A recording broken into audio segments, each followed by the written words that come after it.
आकाश को शाम के वक्त नदी के किनारे सब ठीक लग रहा था। वो फिशिंग करने एक नदी पर गया था, लेकिन एक आदमी धीरे धीरे उसके नजदीक आ रहा था और आकाश सोचने लगा कि ये कौन है और यहाँ क्यों आया है। क्या यह सिर्फ एक अजीब इत्तेफाक है या कुछ और? लेकिन उसे क्या पता था कि वो आदमी सीधा उसके घर तक आएगा। आज की कहानी आपको वो डर दिखाएगी जो सिर्फ अकेला होने पर ही महसूस होता है। आकाश एक 25 साल का लड़का जॉब के सिलसिले में शहर के बाहर एक शांत एरिया में शिफ्ट हुआ था। वहाँ पर पॉपुलेशन कम थी, लोगों के घर दूर दूर थे और शाम होते ही पूरा एरिया ऑलमोस्ट सुनसान हो जाता था। वीकडेज काम में निकल जाते थे, पर सैटरडे संडे आकाश के लिए सबसे बोरिंग होते थे। ना कोई दोस्त, ना कोई एंटरटेनमेंट। फिर एक दिन उसे पता चला कि उसके घर से लगभग 500 मीटर दूर एक छोटी सी नदी है। उस नदी के दोनों तरफ पेड़ ही पेड़ थे। लोकल लोग वहां कम जाते थे। शाम के वक्त वहां पर ठंडी हवाएं चलती थी और शहर का शोर बिल्कुल ही सुनाई नहीं देता था। आकाश का संडे बहुत ही बोरिंग जाता था, इसलिए उसने डिसाइड किया कि संडे के दिन शाम के 6 बजे तक मैं वहां पे जाके फिशिंग करूंगा। फिर क्या, उसने एक सिंपल सा फिशिंग रॉड खरीदा, लाइन, हुक, थोड़ा सा बेट। फिर ये सब इक्विपमेंट खरीदने के बाद वो फिशिंग करने के लिए रेडी हो गया था। फिशिंग का मतलब बस इतना था कि हुक पे बेट लगाना, लाइन को नदी में फेंकना और शांति से वेट करना कि मछली बाइट करे। शाम 6 बजे के आसपास आकाश नदी के किनारे पहुंच गया। पानी हल्का सा बह रहा था। आसपास सिर्फ पेड़ों की आवाज और कभी कभी किसी पक्षी की। आकाश ने रॉड सेट की, बेट लगाया और लाइन को धीरे से पानी में छोड़ दिया। शुरू के कुछ मिनट बिल्कुल नॉर्मल थे। नदी का हल्का सा बहना, हल्की हल्की लहरों की आवाज, नदी के बाजू के पेड़, ये सब चीजें वो देख रहा था। आकाश का मन रिलैक्स हुआ, जैसे वो अपनी दुनिया से दूर सिर्फ उस नदी और शांति के बीच खड़ा हो। लेकिन उसी शांति के बीच कुछ अजीब होने वाला था, जो उसके लिए सिर्फ शुरुआत ही थी। तभी उसकी नज़र थोड़ी दूर पड़ी। नदी के किनारे से एक आदमी धीरे धीरे चलते हुए आ रहा था। पहली नज़र में कुछ अजीब नहीं लगा, लेकिन वहाँ इतनी सुनसान जगह थी कि एक भी इंसान इस वक्त वहाँ होना अनयूजुअल लग रहा था।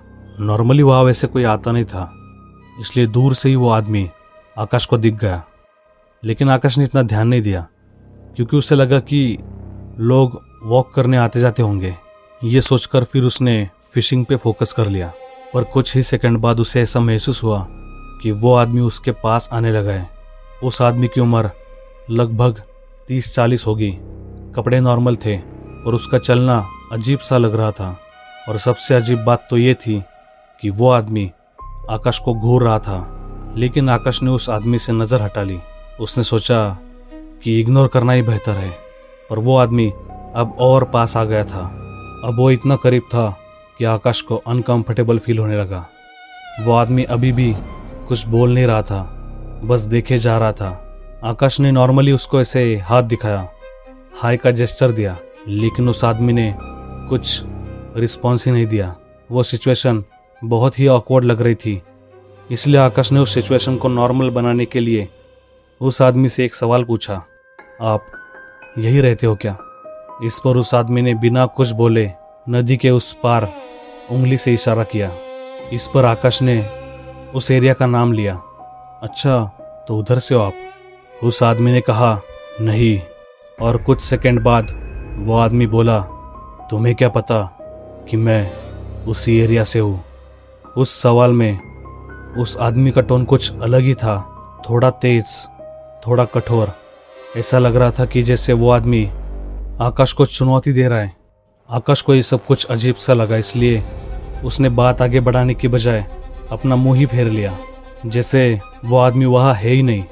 फिर लगभग 5 मिनट तक कोई आवाज़ नहीं हुई, बस नदी का पानी और शांत हवा। फिर आकाश ने दोबारा मुड़ के देखा, क्योंकि उसे लगा कि वो आदमी शायद वहाँ से गया होगा, लेकिन वो आदमी अभी भी वही खड़ा था।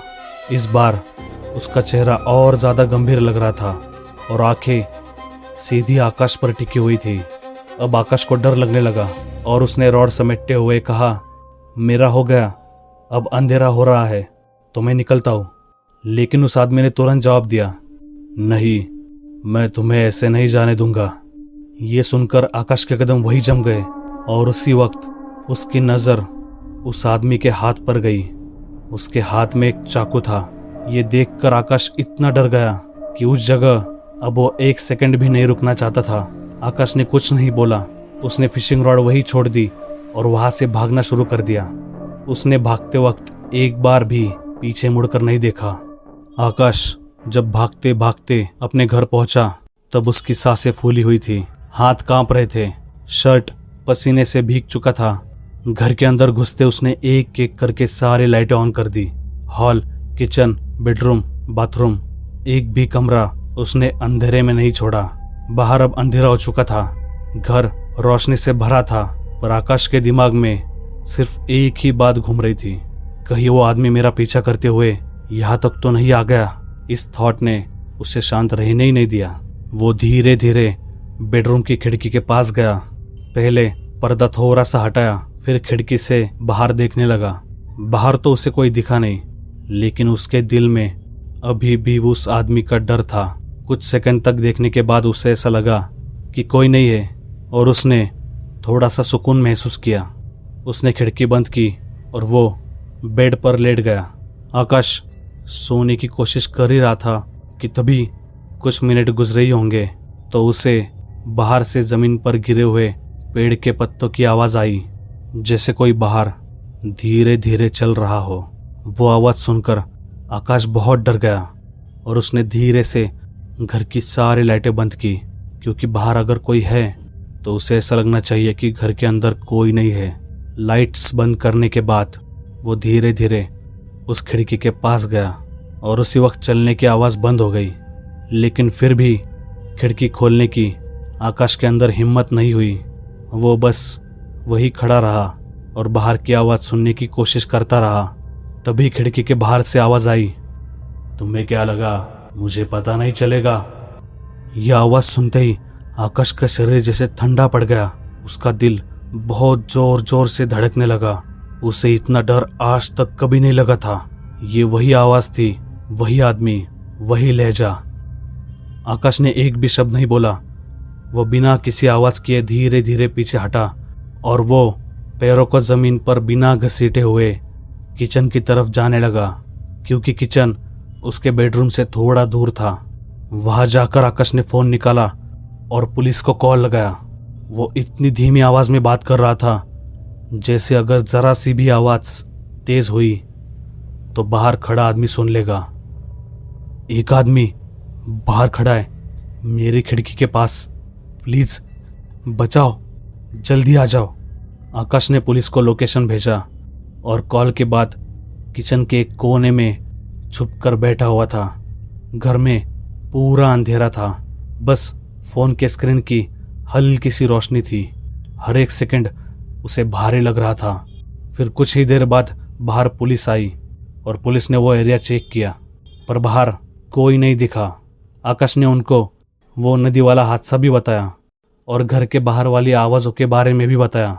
इस पर पुलिस ने उससे कहा, अभी कुछ दिन आप अकेले मत रहो, या तो फैमिली को बुला लो या खुद ही कहीं और चले जाओ। उन्होंने ये भी बोला, हम इस आदमी के बारे में इन्वेस्टिगेशन करेंगे, तुम टेंशन मत लो। अगले ही दिन आकाश ने कुछ दिनों के लिए उसके 2 कजन्स को घर पे रहने के लिए बुलाया। फिर 1-2 दिन बाद आकाश अपना हर रोज़ की तरह काम पे जाने लगा और उसने उसके बाद उस आदमी को फिर कभी नहीं देखा। 1 हफ्ते बाद उसके कजन्स भी चले गए और अब जिंदगी नॉर्मल लगने लगी। अगर ये कहानी आपको अच्छी लगी हो तो लाइक कीजिए, अपने दोस्तों के साथ शेयर कीजिए और अगर आप अपने इस चैनल पर नए हो तो सब्सक्राइब कीजिए। धन्यवाद।